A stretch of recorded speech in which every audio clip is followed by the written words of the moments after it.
Hello everybody, Zor-El back here again with another video, and I'm here to give you my official review for the Supergirl premiere. I'm here to review Supergirl Episode 1 titled The Pilot. Now, of course, if you've not seen tonight's premiere, please go check it out because this review may contain spoilers. But that being said, let's get into the premiere of Supergirl. Now, obviously, there's no good way to actually pigeonhole this. It's pretty obvious that a lot of people have already seen the pilot for Supergirl. Unfortunately, the episode leaked online prior to its release, which was today, October 26th of 2015. It was supposed to come out actually a month later in November. However, because of the leak, they decided just to premiere it on Monday tonight in October. But overall, I think I just personally felt it was disrespectful to watch the leak and review it at the same time. I feel like it just would have been more respectful to just talk about it upon its actual release, which is why I'm reviewing it tonight instead of way back in the day. But that being said, let's get into the Supergirl stuff. It's probably, and if I had to give like a very broad explanation of what this show really is, it's essentially, for anybody who, doesn't watch Flash or Arrow and just feels like, I want to get into a DC TV show that's not that, and probably more like a female kind of orientated show. Well, the best way I can put it is this. You're basically watching the same show. It's essentially that. They just took away the freaking male characters and replaced it with a female character. It's the same basic plot device. And on top of that, it's like, this show is the most Greg Berlanti and CW show that's not on the CW. I know this show is on CBS and all that stuff, but it's so CW. It's really insane.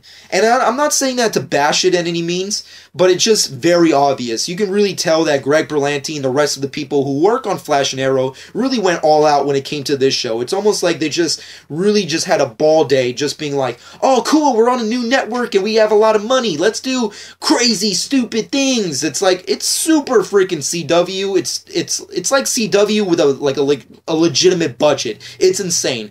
But regardless of any of that, I don't really mean to say any of these comments with a very negative intent. It's more of a mixed mutual kind of respect where it's like, I love Flash and Arrow to a certain extent. Specifically the Flash I love to death. I think it's one of the best TV shows out there right now, next to Marvel's Daredevil. But that being said, Supergirl is obviously the complete opposite of what all the other TV shows are supposed to be. It's like the first legitimate female superhero TV show of today's modern age comic books series and, golden age of the comic book, genre. It's, unless you count Agent Carter, which I kind of don't to a certain extent, but overall you can really tell that they really wanted to pick that specific audience. They really wanted to go for the female audience, and they also really wanted to address the factor with oh, this is not a male-orientated show, this is not a male superhero, this is a female show, and the guys need to step back because this is the female show. That's how it kind of really feels like. It feels just like how I explained it. It's essentially that. But that being said, let's get into the overall plot summary of this episode. Essentially, Kara Zor-El escapes Krypton upon its destruction, ironically, simultaneously as Superman is doing the exact freaking same thing. Unfortunately for Kara Zor-El, she accidentally gets stuck in the Phantom Zone prior to escaping the destruction of Krypton, but through some kind of odd thing that doesn't really ever get explained. See, she essentially escapes Phantom Zone and lands on Earth like a good dozen years, well, not a dozen, but a good decade or so after Superman has become Superman and has been saving the Earth, and essentially finds her, discovers that she is who she is, and essentially releases her to the Danvers, who of course adopt her as their new child, and she continues to live her normal day life as just simply Kara Danvers. And essentially, the story pretty much picks up from there. Now, going on from the prologue stuff, it's essentially the same stuff we got with the trailer, and with a little bit extra. And I'm actually surprised how far they went into talking about Superman. Now, granted, as expected, they don't really do anything with the Superman character. It's pretty much like a stand-in, so it doesn't really mean like, oh yeah, hey, is Superman in? No, fuck that. Henry Cavill is the only Superman, and he's in the movies. Unfortunately, there will be no legitimate Superman when it comes to the TV universes. However, I do have to admit that it's really cool that they actually put that in there, because without the Superman kind of universe, no one would really give a crap about this new universe, where or at least new storyline with Supergirl. Now, of course, you know, she's kind of riding the coattails on his specific character, but regardless of any of that, this is her story. It has nothing to do with the Superman mythology. So if you're like a Superman fanboy and is like really wanting to see him on this specific TV show, that's probably never going to happen. And if it does, it's probably going to be like on Krypton or something, where that show is actually connected to the movies. Apparently, allegedly, but regardless of any of that, let's get back into Supergirl.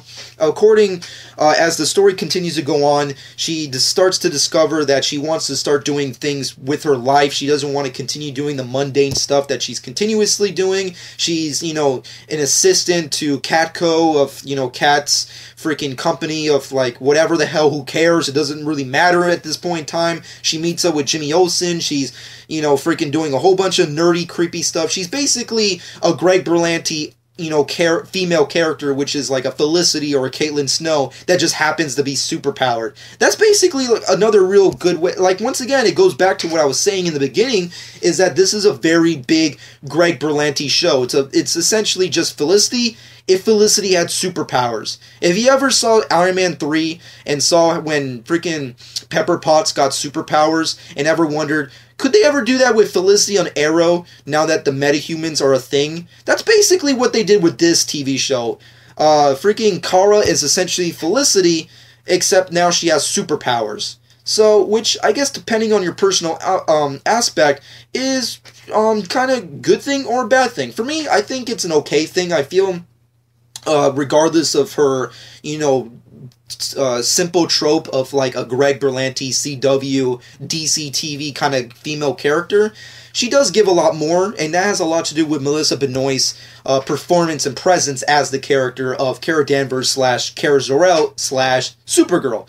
I personally think she's actually the silver lining of this show, because overall, the biggest downfall of this specific episode, for me personally, in my subjective opinion, is A, the story, and B, how everything, the setup to her becoming Supergirl.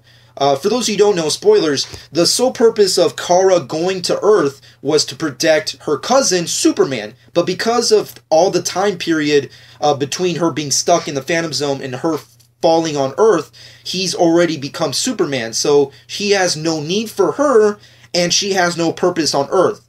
So she has no real destiny, she has no real purpose, and she doesn't really have a story. And that's kind of like the biggest downfall, is that they really focused really hard to try to get her to be Supergirl without having a legitimate purpose to that. It's almost just like every single thing that happens is very, number one, paint by numbers, and number two, very retroactively. It's like everything done that has to be done within this episode is done for the sake of progressing the season, and also just to make sure she becomes Supergirl by the end of this episode, which she does kind of roughly quickly, which I found surprising. I felt like the entire episode was just going to be dedicated to her becoming Supergirl, but halfway through the episode, she's already Supergirl. She becomes a superhero. She saves a plane, which we saw in the trailers, and she starts, you know, deciding, like, I'm going to be super, and she starts, you know, putting on costumes. We get to see, like, her Spider-Man kind of storyline montage unfold of her, like, trying on outfits, like, doing goofy stuff, saving people, all that kind of crazy stuff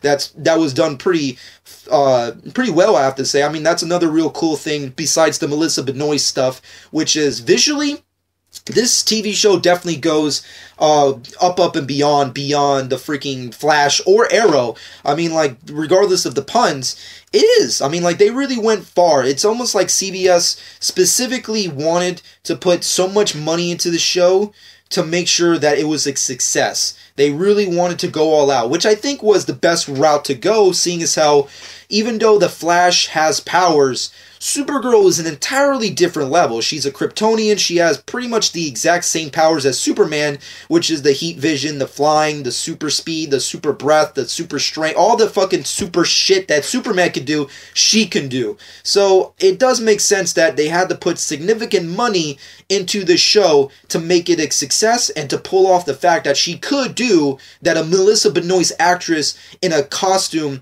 could actually do these kind of things. Now, do they accomplish that all the time? Not really. I mean, sometimes it does come off as kind of cheesy. The effects aren't perfected to the point where you would expect them on a movie. However, I do have to say, and I still feel the same, and I said this on when I was reviewing the trailer, is that these effects look far beyond the CW effects. I mean, like, from what we've seen from The Flash and Arrow especially, this show really kicks it up a notch when it comes to the visual style and the effects. It's definitely an entirely different world of how to create a superhero in comparison to that. Now, of course, The Flash with Season 2 has really upgraded, but this is just an entirely different level. It's super epic, it's very cinematic, and it's so badass. I have to really tip my hat to the visual artists and everybody in the production teams and designers that really went into creating the world of this Supergirl TV show, and of course showing off that she can do these kind of things. It was just really badass to see her fly. It was badass to see her, kick ass. It was just cool to see her do super things on par with Superman. Now, of course, once again, as I stated, it's not perfected, but it's just the first episode. I'm pretty sure as the season progresses, things will continue to be upping up the ante. So, obviously things will gradually progress to the point where, this show could possibly be far beyond superior to even The Flash. But that being said, overall, I like the show. I think it was a really good pilot. Granted, it is a pilot, so you can't, judge the entire season fully. It's just the pilot, and it does what it does. It's just supposed to introduce you to this new world, the new characters, specifically the protagonist, and a little hint to the antagonist of the season, and of course supposed to move along and continue on with new episodes, and so on and so forth. So that's essentially the goal of a pilot, and for what they accomplished with the first episode of this show that I'm guessing a lot of people may or may not have had any kind of enthusiasm for, they did a really good job. I have to tip my hat to them. Kudos. They fucking killed it. I really felt like this show not being associated with Flash or Arrow or being a part of that universe was a gigantic mistake. I thought it was stupid. But from what I've seen so far, this show has potential. It really has a lot of potential. And God, come on. Melissa Benoist kills it. She is the best part of this episode by far. She is actually the best character, and that's really odd because you would think that other characters would be awesome. Hell, you would even think Jimmy Olsen would be awesome, but for me personally, in my subjective opinion, all the other characters are just unnecessary. I really didn't care about anybody. If, other than Melissa Benoist's performance as Supergirl, everyone else I really didn't care. Like Kat, I didn't really care for her. Kara's sister, I didn't really care for her. The douchebag kind of director of that secret alien capturing agency, I didn't really care for. The nerdy dude who's obsessed with Kara, I guess like the Supergirl's version of Cisco, if you will, I didn't really care for him. It's like everyone I just don't care for, and I guess once again it's just the pilot, so we have to wait and see how these characters progress and continue with future episodes. But as of right now, the only real person I care for is Supergirl, and I guess if this was their main focus and their main job, then they succeeded. I mean, Supergirl was the main focus, and they killed it. She fucking was awesome, badass, very interesting, funny, and just amazing. But overall, that being said, I have to give my final verdict, and my final verdict is, I have to give it a 7.5 out of 10. I think it was a good, decent episode. It was definitely above average, but there just was a lot of stupid things, a lot of goofy things, and just a lot of just unnecessary things that I just really didn't gel with me, and it wasn't really my cup of tea. Overall, there was just things I just didn't really care for. Once again, the characters I don't care for. Hell, I don't even care about Jimmy Olsen, and it's freaking Jimmy Olsen. I mean, he's the original Cisco. You were supposed to love him. And I guess that has a lot to do with this show recreating Jimmy Olsen. And I'm not one of those, I'm not going to like sit here and pretend I'm like one of those idiots who are like, oh, he's sucks because he's black. No, that doesn't really matter to me.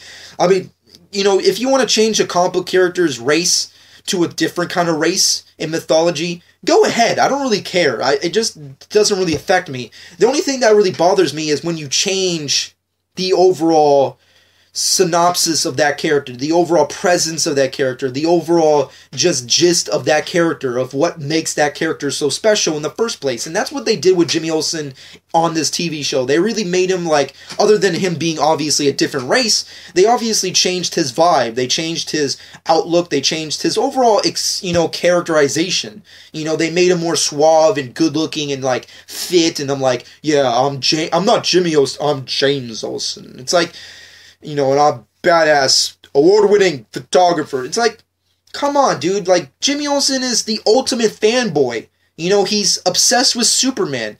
And second off, why is he even in this show? Shouldn't he be in Metropolis helping out Superman with, you know, whatever the hell Superman's doing, which apparently we'll never figure out because he's not going to be a part of this TV show? It just doesn't make any sense. I just feel like if that actor was playing an original character created for this show, I would have loved him a lot more, because the acting is great. Like, I can't really deny that. There's no denying that the fact that the acting in this show is awesome. It is great, especially for a pilot. It's just the characterization of these characters that I don't care for, and especially Jimmy Olsen, because he's not Jimmy Olsen. He's his own character, and kudos for your performance and kudos for recreating stuff, I guess. But at the end of the day, there is a difference between being respectful and being original. I think there is a clear line between those two factors, and I feel like they should have just been more respectful of the source material and been a little bit more faithful to Jimmy Olsen. That's just my personal opinion, and I'm not sitting here trying to lie and be like, oh, I hate him because he's black. I don't really care. He could have been Asian or Hispanic for all I care. The fact is, I wanted him to be nerdy, and I wanted him to be fanboyish. He was just way too good-looking, way too suave. Just like, he should have just been his own character. If he was his own character, he would have been awesome, because his performance was great. And the same thing goes for everybody else. Like, the other dude who's trying to be, you know, freaking goofy and like, oh, God, I love car. You know, like, you know, it's just a little too much. And the sister, oh, I'm ironically a part of this agency that I never told you about. It's just the tropes. It's very, very much like the CW in the sense of, like, all they're doing is setting up episodic episodes. And what I mean by that is, spoilers, for those of you who have not seen the premiere, essentially, along with Kara, who lands on Earth, ironically enough, a alien prison actually crash lands on Earth simultaneously, I guess, and essentially all these aliens have escaped and have been roaming around, and essentially there's this new, like, secret agency in space or whatever who plan on destroying Earth and destroying, you know, human society or the human race or whatever, and they want to control everything, and the only way they can do it is unless they stop Supergirl, which didn't make that much sense. It's just a gigantic flaw, because, okay, you want to destroy okay, sure, I can dig that, sure, whatever, it's a villain trope, how original, whatever, but, okay, you want to destroy Supergirl, good, there's a threat. However, if you destroy Supergirl, I don't see how you could still take over the Earth and destroy the human race, or eliminate the human race, rather, because there's still a Superman in this universe, technically. I mean, they don't want to show him, but he's technically there. And B, I'm pretty sure there's a Justice League as well. I mean, like, they didn't mention it. They didn't be like, oh yeah, there's a Batman and a freaking, you know, there's a freaking Wonder Woman out there too. It's like, they didn't do that, but I'm pretty sure I can go out on a limb here and say, like, I'm pretty sure. And even if there isn't, there's still Superman. I mean, like, come on. He's Superman. It's the Man of Steel. I mean, like, I don't think you can personally take him out just because you take out Supergirl. I mean, like, even if you succeed with that, you still have the other guy who's in Metropolis right now as we speak, apparently. So, I don't know what the thinking is. The villains were just as big of a mistake as the rest of the characters. They didn't really have a purpose, once again. And they also were kind of overacting. I feel like the big problem with this show, other than the main characters is that a lot of people on this show have a big problem with overacting. Like everyone, especially the villain. Like the villain was so over the top with his performance. It was almost jokingly. I couldn't even take him seriously. It's like, he's trying to be angry and I'm gonna destroy you because of your mother imprisoning me. It's like, come on, dude. What the fuck? Take it easy. I get it, you're here for revenge or whatever the fuck the dude in the screen said, or whatever the fuck the other Kryptonian lady wants to do. Who the fuck knows? We'll find out, obviously, later with the rest of the season. But do we have to really deal with your shitty overacting? Come on, dude. I'm just saying, like, once again, my subjective opinion, there's a lot of overacting going around.